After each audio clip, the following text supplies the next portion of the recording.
のトレーニングの時間終了となります。最後までのご観覧誠にありがとうございました。Anh mệt hay gì? Anh mệt hay gì?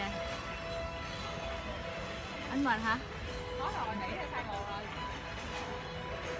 Anh mệt.